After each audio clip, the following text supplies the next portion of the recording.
All right. Okay, so we've been mentioning, you can't talk about Charlie Brumfield without mentioning two names. One we've already mentioned, Dr. Bud. The other one's Marty Hogan. The way, I don't know, do I have this wrong? I look at Dr. Bud as the man you replaced at the top, and Hogan is the man who replaced you. Both of those are accurate statements. Right. And let's talk a little bit about Marty Hogan, because I think, I don't know, misunderstood might be a wrong word. I don't know. Your thoughts on Marty Hogan? First time I ever saw Hogan, the guy that I thought was going to be the heir apparent to my throne was not Hogan, it was Steve Surratt. And what I would do when I saw an heir apparent, I wasn't eager to have anyone heiring or apparenting my title. So I would use one of my skills, which was to go speak to that person on a regular basis and help them with their game.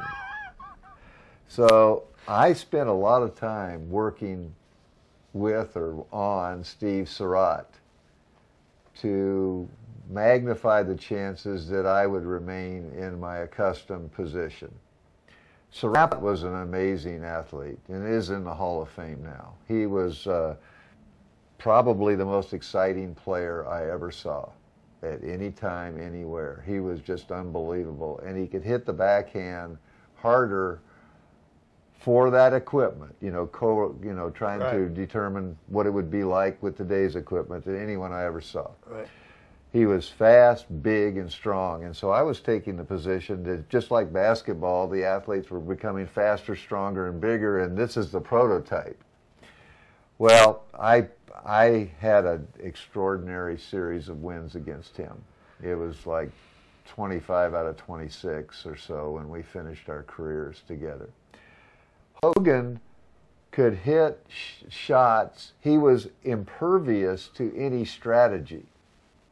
He did not concern himself with where his opponent was. He did not concern himself with running over to try to something as mundane as covering the ball. He just hit these miraculous shots over and over and over.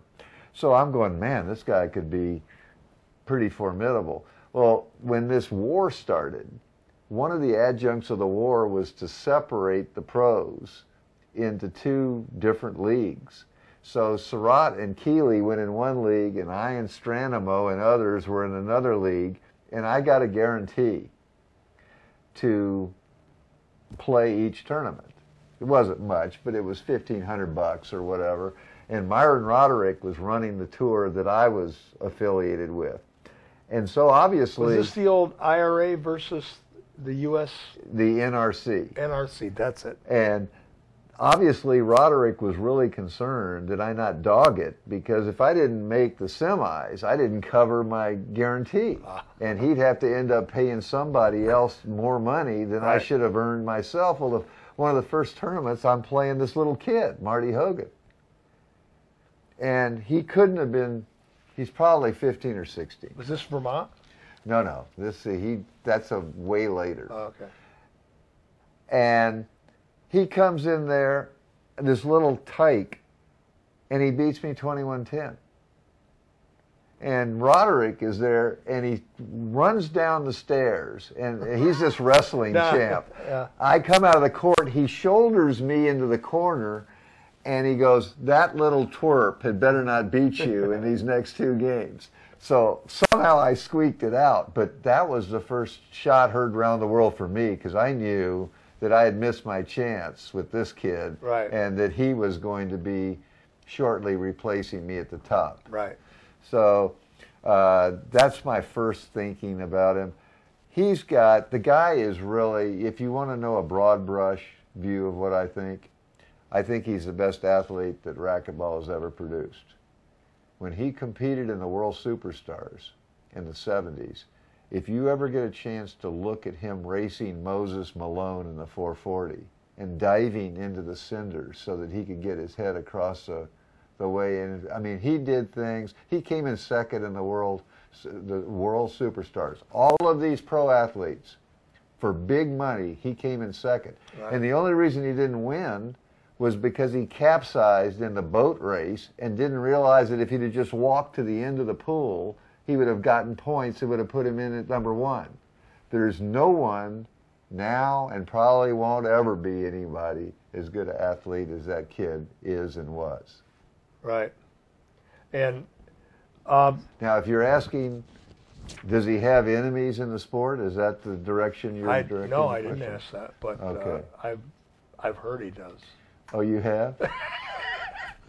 Marty. Well, for the record, I'm not one of them.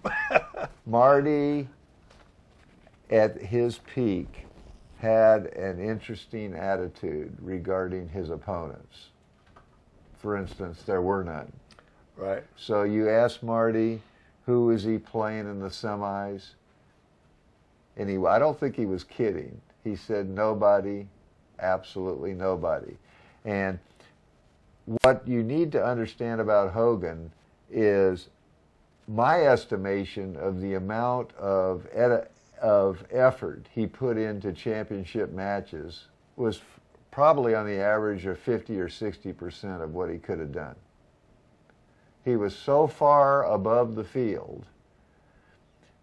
What he didn't have is the desire to humiliate the person on the court, the desire to win every point like a Cliff Swain or Kane. He just did whatever it took to be recognized as the best player, which he head and shoulders was. He hit the ball so much harder than the rest of the pros that it was like you could hear him hitting in the adjoining court. I remember. And you'd know it was Marty Hogan. No one else could make that sound. Right. Right. I like him, and I respect him. And we haven't talked about how I would rate all of the players, but I put him.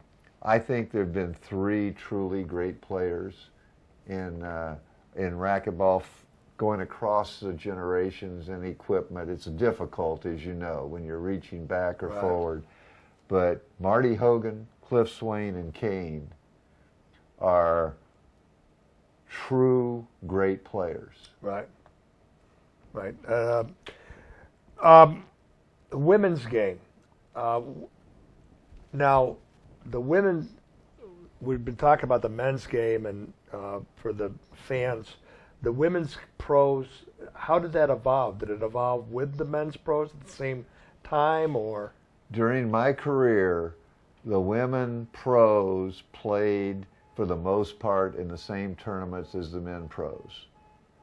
At the end of my career, they were separating out into their own separate entity, and I'm not sure whether Kindler was still running some aspect of them. Right.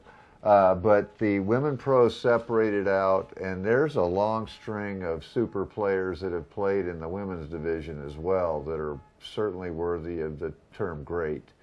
And can you name a few that come to mind? yeah, I can. I've played some of them. In Really? fact, I've played. I and Garfinkel played against Muehlheisen and Peggy Stedding, and it went 3. Garfinkel's a terrible doubles. No, he isn't. He was playing just fine, and she was eating me up on the right. And she was something to behold. She was something to behold, and she had this overhead and this short hop, cracked the whip forehand, and she just killed the ball. Right. It was hard to believe. And Right. you'd hit it over her head, and she'd jump up, and it would roll out of the corner. And Right. the ball doesn't know whether it was a girl or a guy that hit it. Right. And she could hit the ball. And Heather Mackay, I don't know if you've heard that name, she came in from Australian squash. This is, again, before there were Right. straight racquetball players. Right. Now, I think of Shannon Wright as the first straight racquetball player. Stedding played all kinds of sports and had all Right. kinds of different influences, and so did Heather Mackay. Shannon Wright was the first pure racket player. Marty Hogan was the first pure racquetball player, and they both deserve credit for their careers. You mentioned a while ago Carl Loveday and his workouts, this court, the pan drills and things like that, court exercises. Shannon Wright, or not Shannon Wright, excuse me, Heather Mackay. When I first met Heather Mackay, she called me to play in an invitational tournament we had in Rochester, New York. Mm-hmm. I saw it as a chance to learn something, and I went over my series of court sprints and workouts like I was showing the guys yesterday on the court. And I explained to her that my juniors did this four weeks in a row, 3 times a week, and take a week off. And we started like 3 or 4 months out from junior nationals. And she said, well, I've done, the program I do is almost exactly the same with one exception. And I said, well, what's that?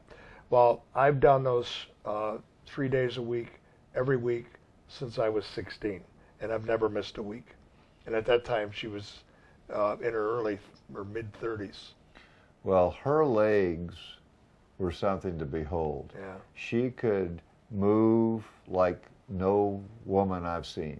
Right. And I've seen virtually all of the lady champions, including the young lady from Mexico now who is dominating.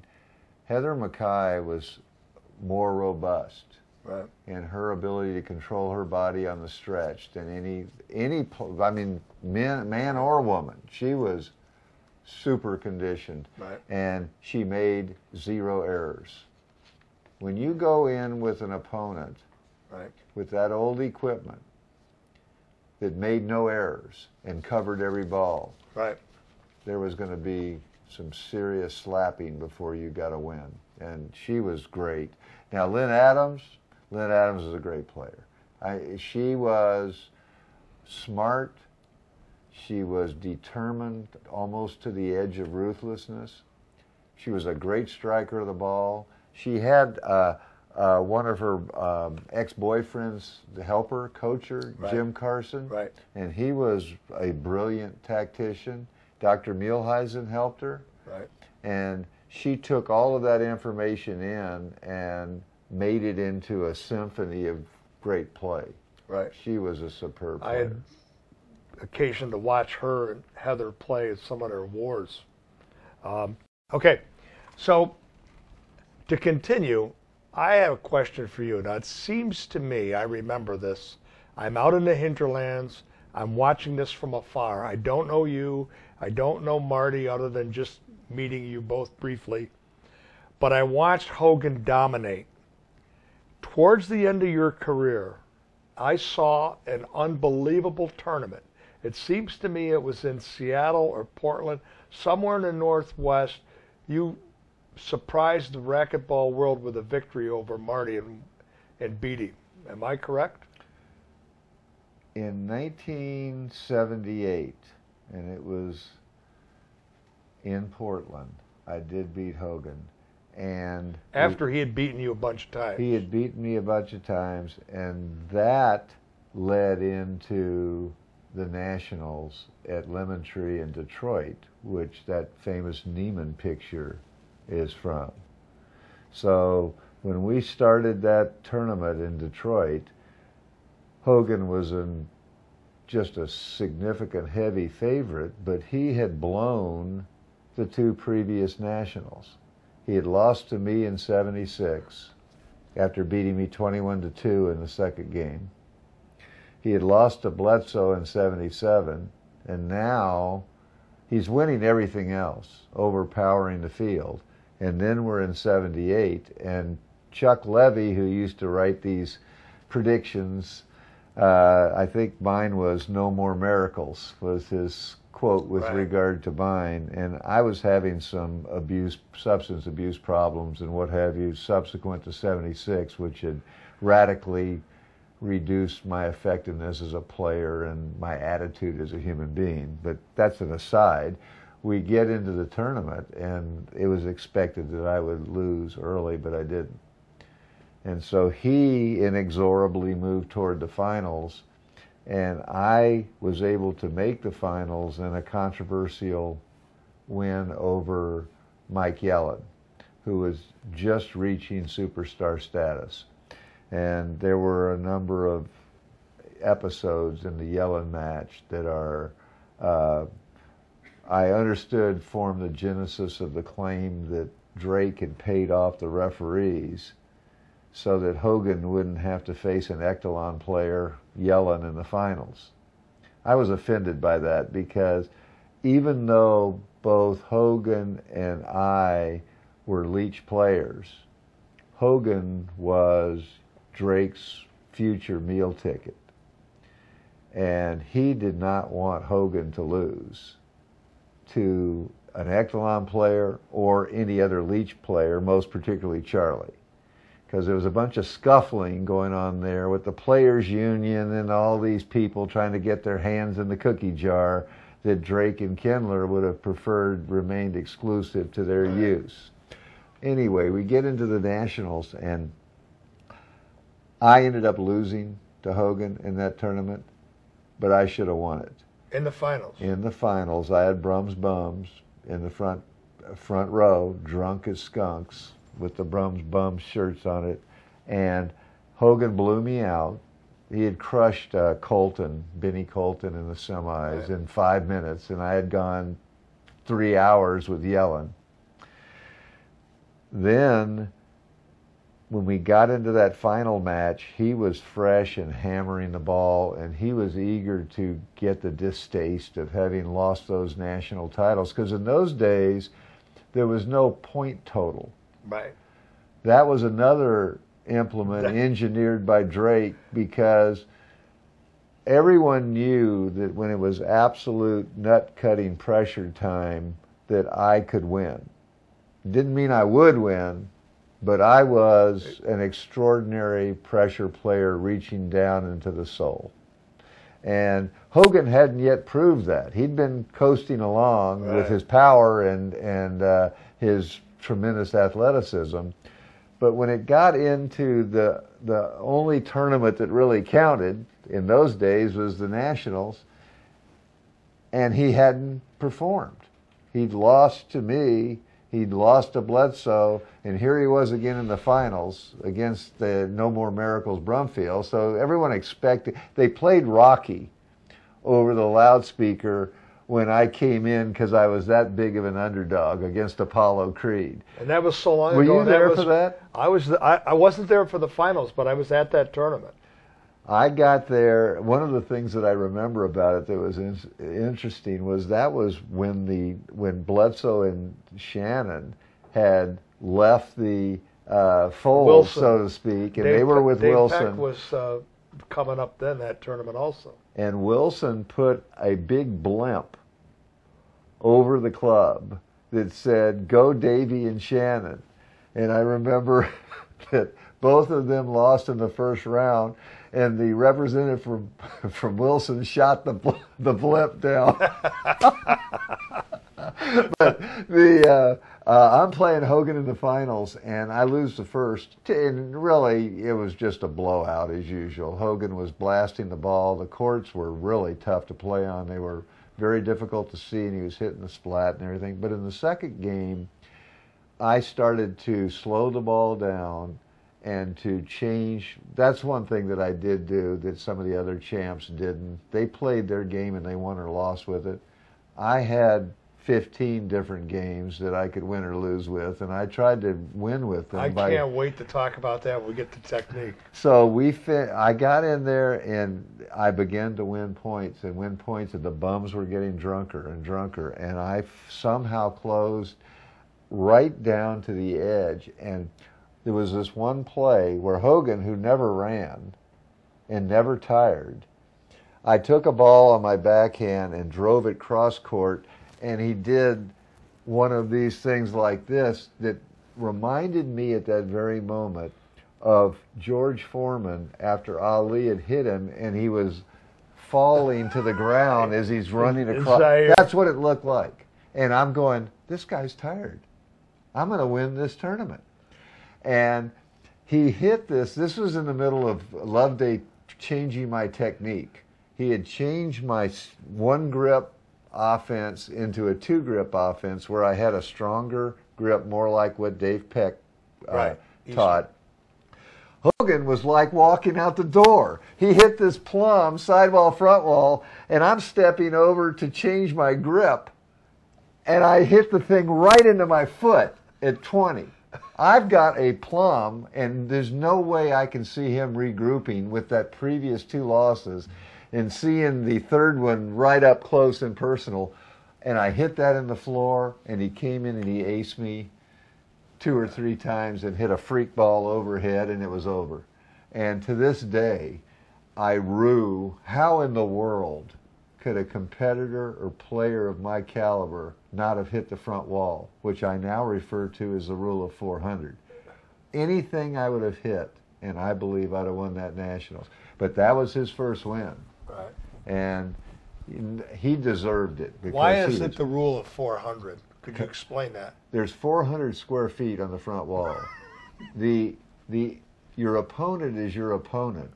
The enemy is the floor. Yeah. Hit the front wall. The rule of 400. And especially when I play paddleball, I preach that religiously. The first thing I do with young students is I have them not make mistakes. They cannot go one shot without hitting it in the ground. You know, the fact that your mother was a chemistry teacher shows you are an excellent teacher. Well, thank you. Thank you. Yeah.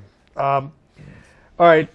I'm going to name some names, okay? And what I'd like you to do is just a word that comes to mind, some of your competitors and people from the past. And if I leave anybody out, feel free. I'll have more than one word for some of them. Go ahead. Yeah. All right. We'll start with Myron Roderick. Ruggedly intolerant. Mike Zeitman. Super Jew. Bill Schmidtke. Rumpled but effective. Ken Porco. Too fast for his size. Charlie Garfinkel. Talks a great game, plays a great game. Mike Yellen.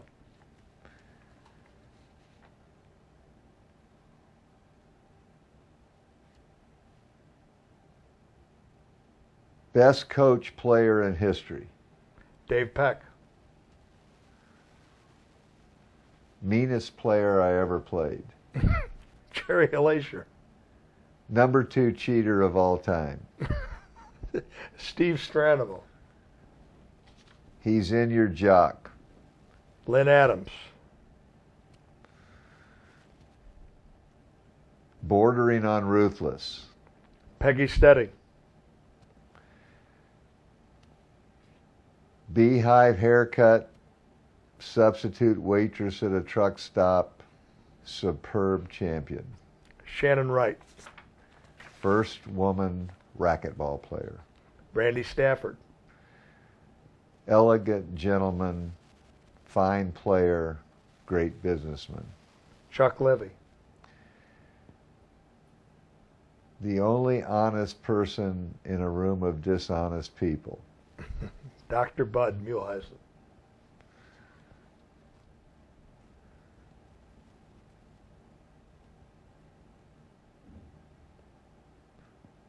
Sometimes the White Knight.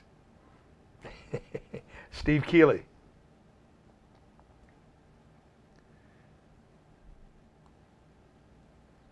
The lowest backhands one ever saw. Bill Tanner. Elvis hater. Bob Kendler. 75 years of caring with control. Terry Fancher.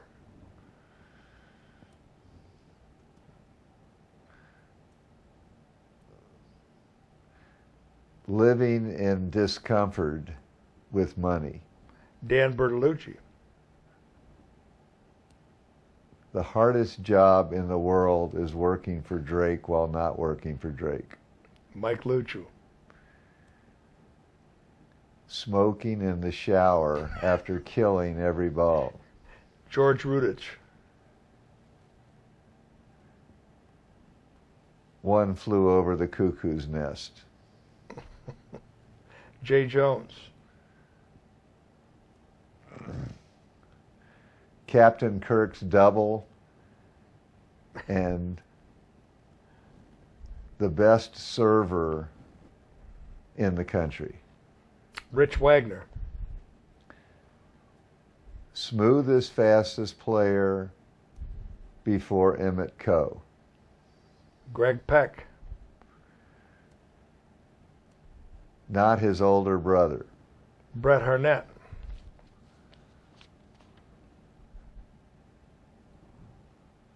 Too nice to have been gifted all that talent. Craig McCoy. Ditto. Steve Surratt. The best opposite-handed player I ever saw. Now, did I leave anybody out? When you say that, that's a rather open-ended question. That is, I'm sorry. I tried to think of all the people I knew from back in the day. So, when you retired from racquetball, you went back to paddleball, is that correct? When I retired from racquetball, I was in serious physical and mental distress from drug addiction. And therefore, I felt I was particularly suitable to practice the law, and I commenced immediate practice. But I did not do any sports for almost 15 years. I came back to paddleball in the very late, just before Right. 2000. Right. And I formed the Paddleball Nation in San Diego and started promoting the sport. The way that the equipment has affected paddleball is interesting. It's become old racquetball. It's got a faster paddle and a faster ball than we played with in O Dark 100, but it is now like what without the ceiling ball. I forgot to mention in the original Nationals there were virtually no ceiling balls struck. Right. So it was a flat-out, straight game. Every rally was a critical shot selection decision-making. That's where paddleball is. You have to be careful and thoughtful on every shot, and it's a wonderful game. So, it's fair to say that, well, I don't know if it's fair to say. I'm going to make a statement. Tell me if I'm wrong. You were never really a racquetball player. You were a paddleball player playing racquetball. That is probably true. I was a player that played a sport where there was a balance between offense and defense. I've never been other than that. And when racquetball departed from there, it left me. Right. I didn't leave it. Now, you didn't leave it. That's true. One thing that I can't leave this without getting to this part. You touched on it earlier about having to win the tournament, about going to win the tournament. One of the things that I remember the most when I met you in Buffalo back in the 70s, every guy there came to win the tournament. Nobody came to position for points. That's an entirely different dynamic than exists today. This playing for points thing. Well, we talked about that a little bit in previous meetings, and it's let's take the PGA Golf Tour. I mean, there's a few Tigers and Phils and the real elite players, and there's a huge group of players that never win a tournament their whole careers that could probably have kicked Sam Snead's ass upwards and backwards if you check out the ball striking and the putting and everything else. Yeah. But there's something about being faced with even competition or even superior odds and magnificently achieving. That's what I was in the sport for. It was to get rid of the distaste in my mouth from being picked last on the team.